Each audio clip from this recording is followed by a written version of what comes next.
Hey there, I'm Caden Rains, and welcome to my basement. Today we're looking at the Blokees Fantastic Series Hatsune Miku official outfit figure. This is actually a model kit, like pretty much everything Blokees does. It's actually my first Blokees set. I'm interested in some of the things they've got coming out, but this is the first one I've looked into actually getting, and then did.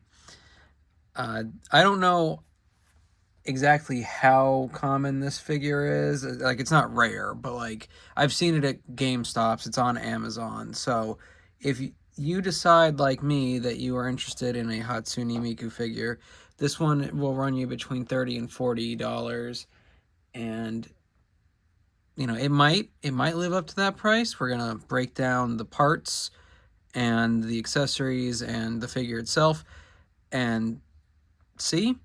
But at least at a glance, it looks pretty good. So that's always a good place to start.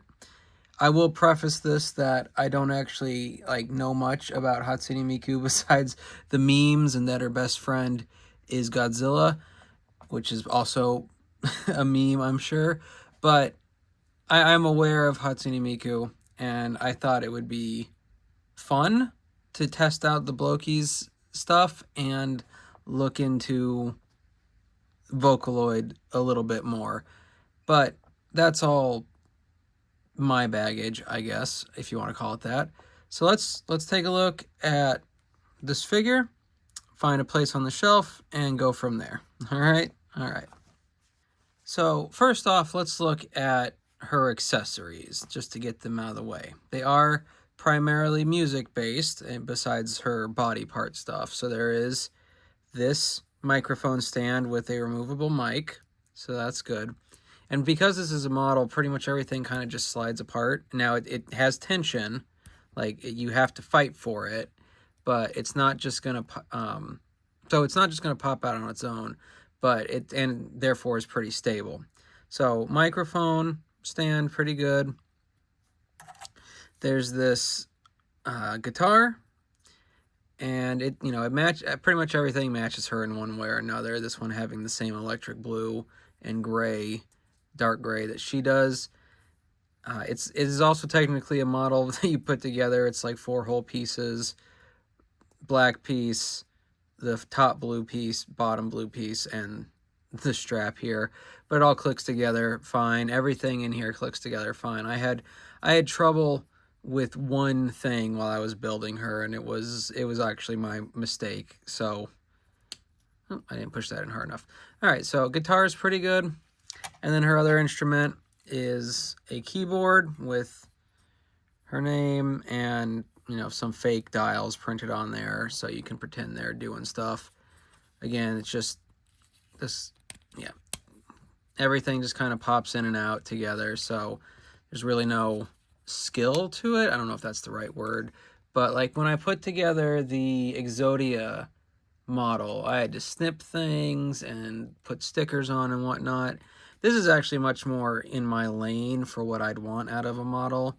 Like, I want to feel pride and accomplishment from putting it together, but I don't need it to be a whole hassle. This might have been a little too simplistic. If you're big into models, you're not going to you are not going to feel challenged by this. It will not strain your skills. So I could see putting something together a little more complex than this. I mean, because she's not much more complex than the way this works. Like, there's a little bit with the way her body works that is more complex, like multiple pieces going together, but none of it is much. So those are her musical items.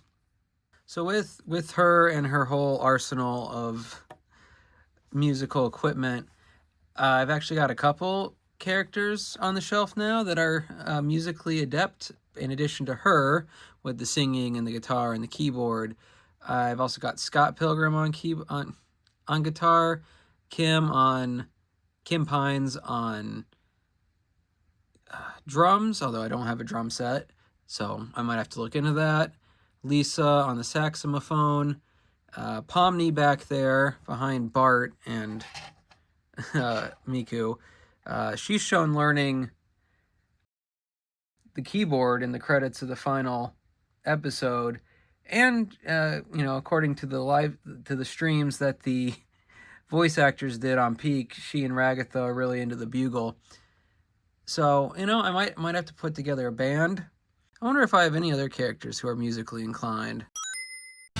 Oh yeah, this is happening. So I thought it'd be funny to include Sonic in here. It is his birthday month and year, so here is the standard Jakks Pacific Sonic saying hey to his Sega, his other blue Sega friend. I do plan to do a whole month of Sonic stuff later in the year. It just wasn't working out for the current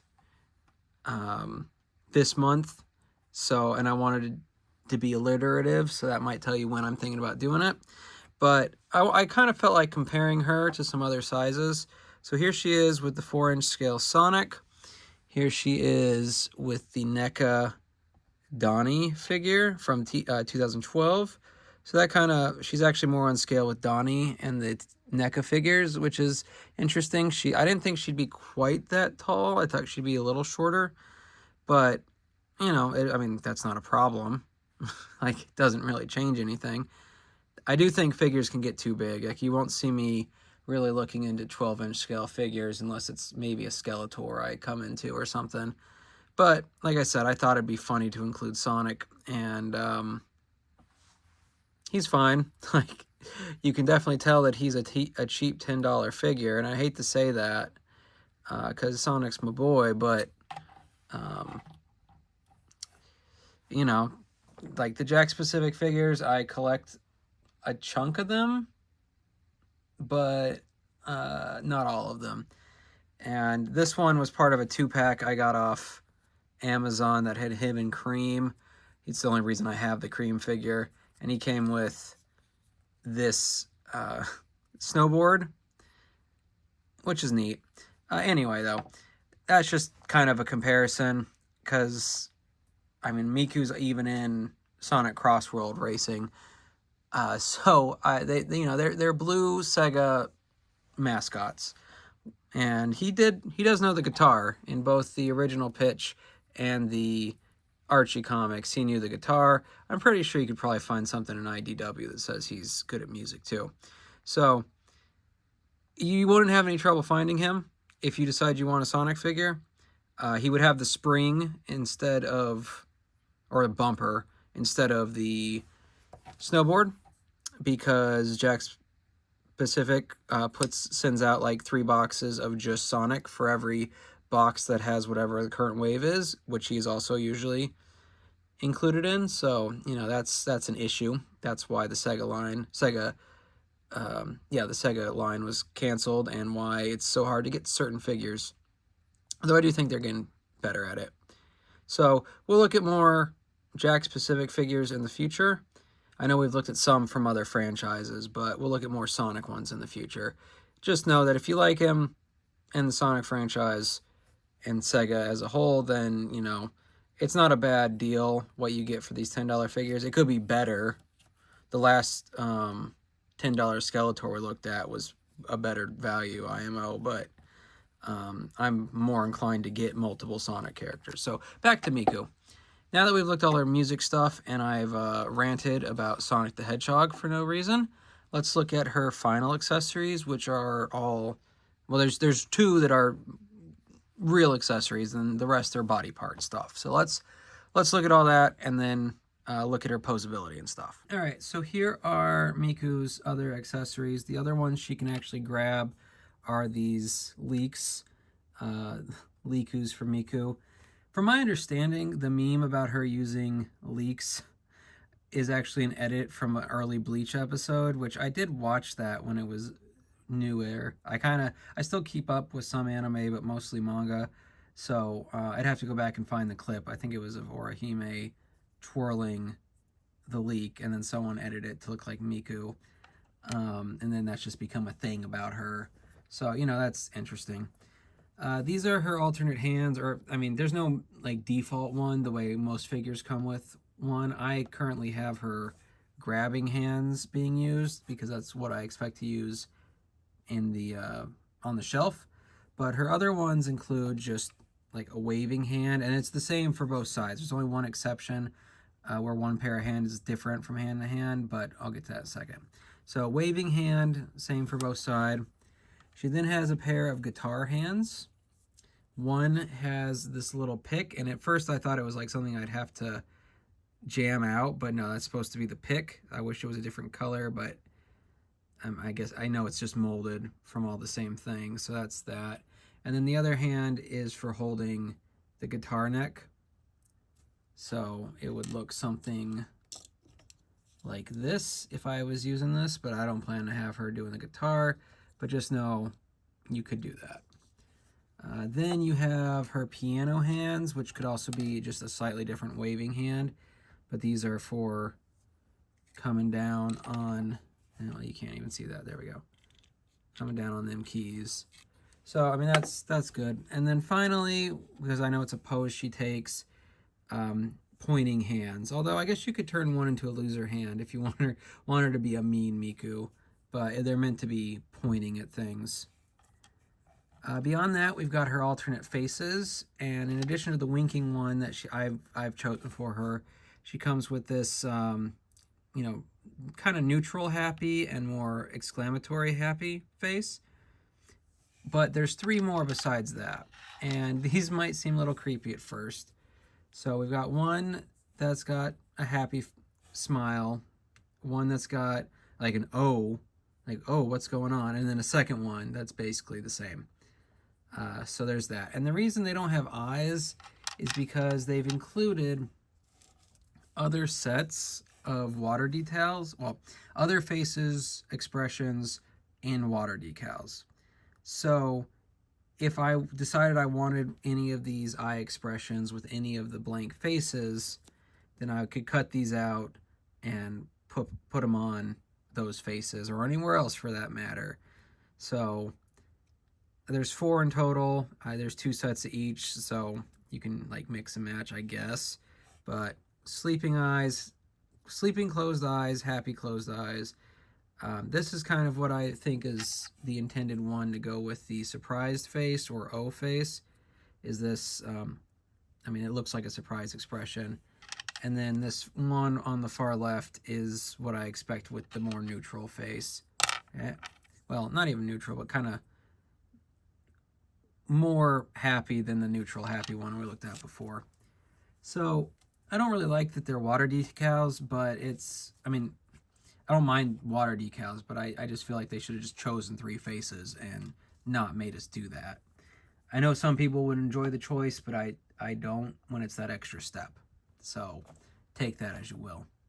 But now that we've looked at all of her accessories, let's take a look at Miku herself, and then we'll finally be able to get a sense of whether this is a good figure / model. All right, so here is Miku once again. Just get one more look at her. And I didn't mention it before, but yes, she has this stand. I didn't just have a stand with the Hatsune Miku label on it, but it also, so that's neat. I mean, it's a bonus. I don't really care too much. I mean, I'm going to try and make her stand without it, which we'll test in a minute. But here, and as far as the stand goes, you know, it's got this clip that you push in, and then it closes back just because it's got this block that's soft enough for you to open with, but not to stay open. So it's good that that's there. It's not really, well, I mean, it might be necessary. We'll see. As far as her posability goes, I mean, the arms, we got shoulder, elbow, and wrist. Now, the wrist is basically just around. You're not going to get, you're a little bit, but not, well, when I was sticking it on before, it didn't want to move, but I guess maybe it just wasn't done being stuck. So, yeah, you actually have a fair bit of maneuverability with the wrist, more than I initially thought. And then the rest of the arm is pretty good. Now, because it's a model kit, we've got this, the way they do the shoulders, I'm never really happy with. When the arm is up, it looks fine. But if you put it too far down, then you just get this gap. And if I'm just putting that together wrong, I don't know what the difference I did between these two arms is. But yeah, so that's that. And then while we're on the upper body, her head, you know, it's a ball and joint socket, ball and socket, whatever. So, you know, it's got some pretty good maneuverability. And her hair, like if you want her hair to be standing all the way up, you can do that. It pretty much can go in any direction because it itself is a joint at where this with hair meets what I guess I would consider the clip, and then that has another joint into the hair, so, or like her head of hair. So you can pose that as you will. Her upper body, just below her chest, has another joint point, and it, because this is a soft material around the actual body parts, you can pose her from side to side and back and forth, and it will go into, it'll fold to a light degree into the rest of her body. And there's a little back and forth at her waist, but really it's not meant to. Like that's not where you're posing her.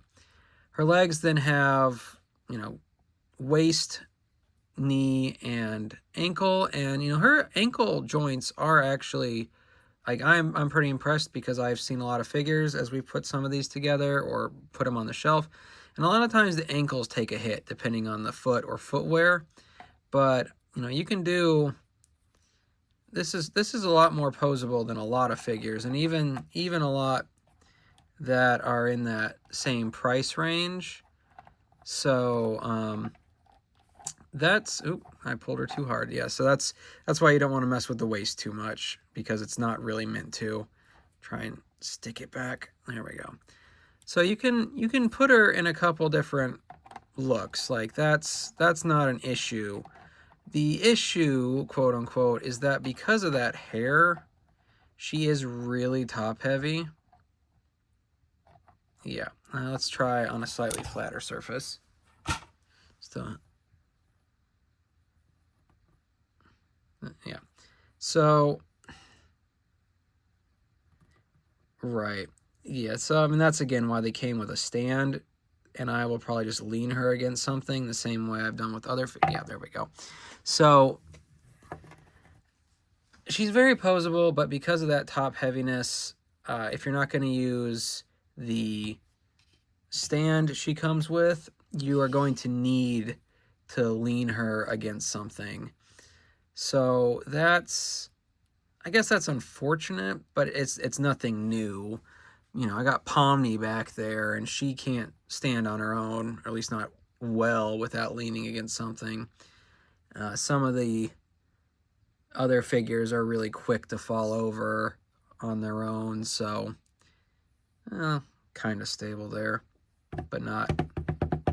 Okay, well, if you want to put her in this exact pose, it's mildly stable. But that's Miku.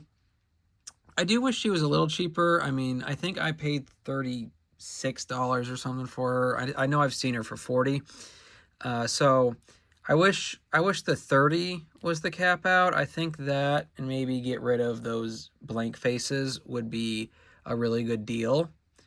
It might even be too good a deal. Let's say the cap out was 35. I think that'd still be good. And maybe replace a blank face with just another printed face. That'd be my way to go. But as a first foray into the Blokees figures, I know they're models, but they are definitely, like, I know more and more models can, like, really be posed and moved around than what I'm thinking of from when I was little, and the closest thing to a moving model was a car that had rolling wheels. But I'm still pretty impressed with this. Like I said, I wish it was a little cheaper. I'm glad it's not any more expensive than it is. If this was like a $50 thing, I never would have gotten it. And I know there's more expensive Miku figures, but I just kind of wanted a basic one. And this fits the bill pretty well. So if you are just looking for a Miku figure in her regular outfit, then this is not bad. Again, you're probably going to spend about $40 or near it. And I don't love it, but considering what I've gotten for $40 comparatively, it's not the worst. Or like I said, it was closer to 35 for me. But like I think most of the NECA figures you're gonna get for $35 are a better bet than this. Now, if you're a big Hatsune Miku fan, then that's gonna change for you. Yeah, that waist is the weakest point. I'll have to see if there's anything I can do to shore that up.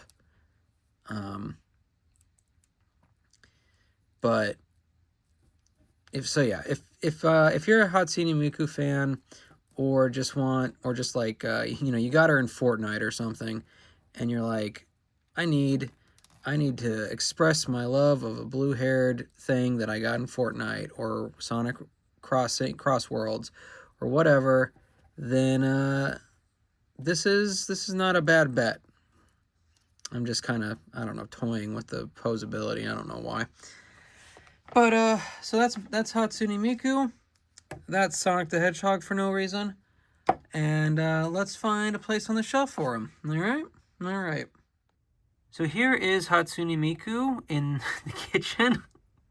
God, that sounds bad when I just come out with that. But she's using her immaculate leek knowledge to help Scott, Mikey, and Marge cook whatever it is they're cooking up at this point. Originally, it was that licorice and granola pizza, along with Scott's garlic bread, but I don't know where you would put leek into either of that.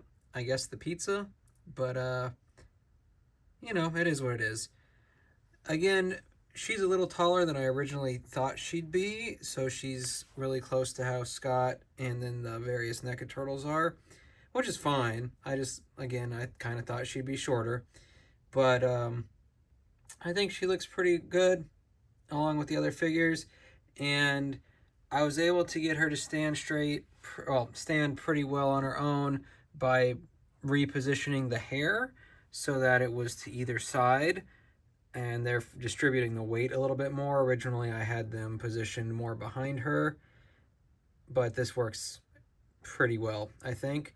I also, just because to stick with the bit, I've got Sonic over here with the gamer crew. He will not be staying there. Once I get into more Sonic stuff, there will be a separate section of the shelf. But, that's because he's my other super fixation, like Skeletor and Sunset Shimmer. A lot of S's, I guess.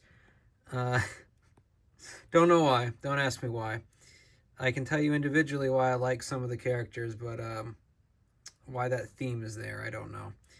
Anyway, so I think the figure is pretty good overall when it comes to Hatsune Miku. I wish it was a little cheaper. That's my biggest thing, is I think a $30 to $35 price tag would be a better price for this. But if you just want a Hatsune Miku thing, there are much more expensive versions, or if you find something cheaper, it's probably going to look a lot worse than this. So this is a good middle-of-the-road type figure. You get a lot of posing possibilities and a lot of extra accessories like her musical equipment and faces and such. So I'm pretty happy with it overall. Again, if I was more into her as a thing, as a concept, franchise, whatever you want to call it, I don't know if I'd be more into this figure or not, but I think it's worth it if you like the character. What about you, though? Let me know down below if you think this figure isn't worth it, if you think it's overpriced, or if you think it's really good. And, for a model kit, you are getting a good action figure out of it. Either way, I hope you had a good time in my basement today, and I will see you in the next one.